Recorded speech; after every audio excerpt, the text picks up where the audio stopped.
السلام عليكم ورحمة الله وبركاته. تجربة جديدة وفيديو حبيت أشارك حضراتكم بيه. آه، هو إن كان عندي مجموعة من المزروعات، يعني خاصة زرعة أو الريحان، زرع الريحان موجود عندي في البيت. يعني بعدات كده موجودة عندي. كان لدواعي السفر وكده وقلة التغذية حصل فيها ذبول. يعني الزرع نفسه كان مات بشكل شبه كامل زي ما هو موجود تحت كده. استمريت على السقاية بشكل كبير، ما جدش أي شيء، وكان الزرع في شبه حالة صعبة جدا وكان هيموت. طيب، اللي أنا عرفته إن الزرع ما بيعتمدش بس، أو النباتات ما بتعتمدش بس على المية، لأن زيها زي الإنسان. النبات عامل زي الإنسان. الإنسان لو عاش على المية بس، ده مش كافي لأنه يفضل على قيد الحياة يعني. وكذلك الأكل. فلازم لصحة الإنسان وكذلك النبات يكون فيه مية كشرب، وتغذية. تغذية اللي بيكون للإنسان هو الطعام، إنما التغذية بتاعت النباتات هي المغذيات اللي بتتمثل في كومبوست، فيرمي كومبوست، يعني الام بي كي، المعادن اللي بيحتاجها النبات. طيب، في الحالة بتاعتي دي، التجربة أو يعني اللي أنا عملته مع النبات ده وحبيت أشارك حضراتكم بيه، إني استخدمت المكون ده. إيه المكون ده؟ ان بي كي؟ لا، مغذيات انت حاططها سايبها مثلا في المية، زي كومبوست الشاي او الشاي الكومبوست، الحاجات اللي بتتحط دي في البراميل وخدت منها عشان تشتغل. لا. طب ايه يا عم المكون ده؟ حاجة ربنا ألهمني بيها وأعادت النبات من الحالة اللي حضراتكم شايفينها دي، إنها تكون في ذبول تام، وكانت الشجرة بالكامل في ذبول زي الشكل ده كده بالظبط، زي الشكل اللي موجود ده كده بالظبط. مش عارف يعني واضح كده في الكاميرا ولا لأ. كان كامل النبات بالشكل ده. حبيت قبل ما يخضر بشكل كامل وما اقدرش اعمل لحضراتكم الفيديو وابين لكم ايه اللي حصل مع النبات، اني اصور لكم وهو بالحالة دي. يعني السيقان عليها اوراق جافة ناشفة بالشكل ده كده، لكن الجديد كله اللي طالع اخضر بالشكل ده، طالع اخضر بالشكل ده.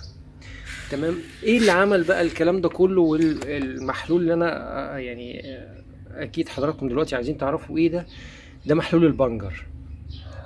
البنجر. ايه البنجر؟ وانا احط بنجر على النبات؟ ايوه، هتحط بنجر على النبات.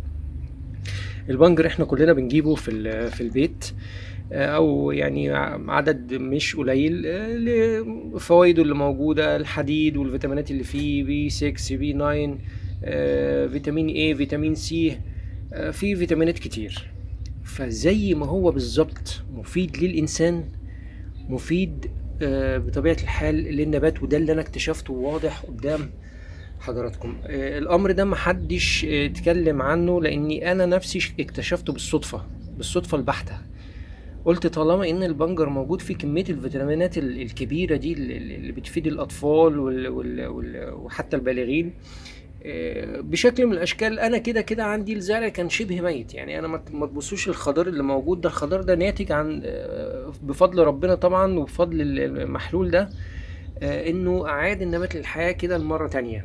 تمام. يعني حتى لو لقيت عندك النبات مات، حد كان سافر، حد كان حصل اي حاجة، المحلول ده يرجع. وبعدين انا ما استعملتوش ايام كتيرة، يعني انا استعملته 3 او 4 ايام بالظبط، لقيت النبات بسم الله ما شاء الله ابتدى ينبت، وابتدى يعني في جديد بقى. بصوا حضراتكم يعني ايه، صغير كده ابتدى يبان.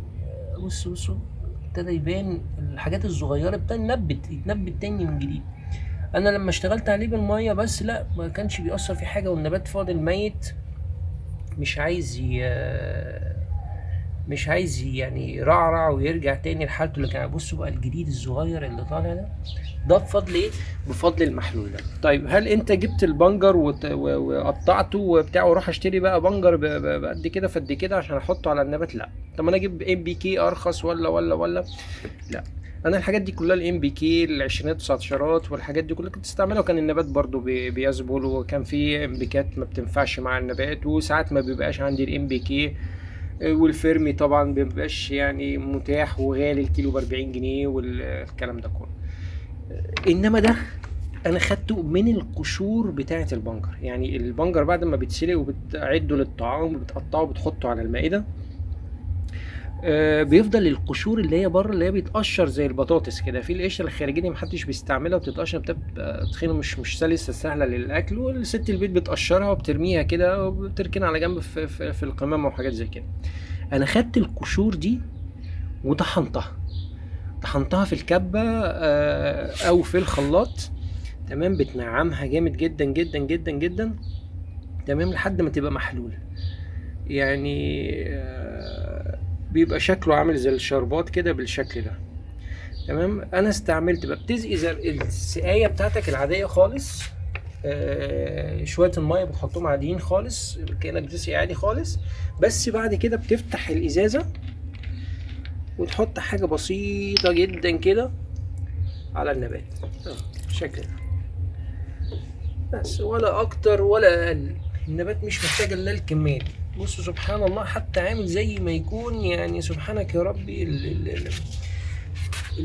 الدماء اللي بتكون موجوده للانسان، سبحانك يا رب. يعني ده النتيجه يا جماعه اللي عملتها للنبات عندي، مش بس هنا، في كامل بقيه النباتات. وكان كله نفس الموضوع برضو. بص يعني كان شبه ميت النبات، كان شبه ميت وعايز خالص.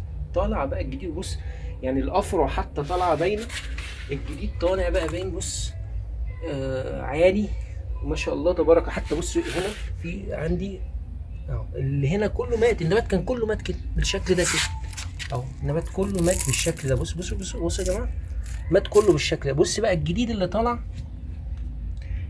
اللي طالع على البنجر حاجه بسم الله ما شاء الله تبارك الله لا قوه الا بالله. طبعا النصيحه في الله، تمام، ولما نتداول المعلومات ما بيننا وبين بعضنا ده شيء كويس جدا. وبرضو احب اضيف حاجة، يعني اذا كان ده بيعمله البنجر في النباتات ما بالك بجسم الانسان؟ يعني فيد برضو اسرتك وفيد نفسك بانك ما تحرمش جسمك من البنجر للفوائد الكبيرة اللي فيه. في حديد، فيتامين سي، في فيتامين الف.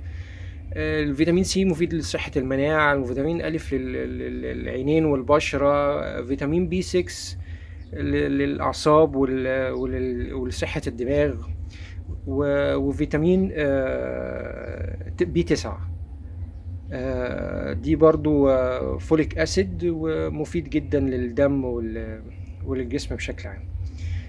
دي او ده الفيديو اللي انا حبيت اشارك حضراتكم بيه. انا اسف ان اطلت شوية على حضراتكم في الفيديو، لكن النتيجة الكبيرة والمذهلة اللي انا اخدتها من التجربة دي قلت حرام ان انا ما شاركش حضراتكم بيها. يعني هعيد تاني ان الاوراق كلها، كل الجزء ده كان فيه اخضر في اول ما زرعت النبات، اصفر ومات بالشكل ده كده. لكن بصوا بقى الجديد يا جماعه، يعني هنا واضح قوي الجديد اللي طالع على البنجر. بصوا يا جماعه الجديد اللي طالع على البنجر كانه دماء او غذاء النبات. بصوا يا جماعه الجديد اللي طالع على البنجر او ميه البنجر حاجه خرافه، انا ما شفتهاش على اي شيء اخر من المغذيات. ده حبيت اشارك حضراتكم بيه، ولا تنسونا من صالح دعائكم، ويا رب الخير لينا ولحضراتكم والناس اجمعين. الى اللقاء وفي رعاية الله وامنه، والسلام عليكم ورحمة الله وبركاته.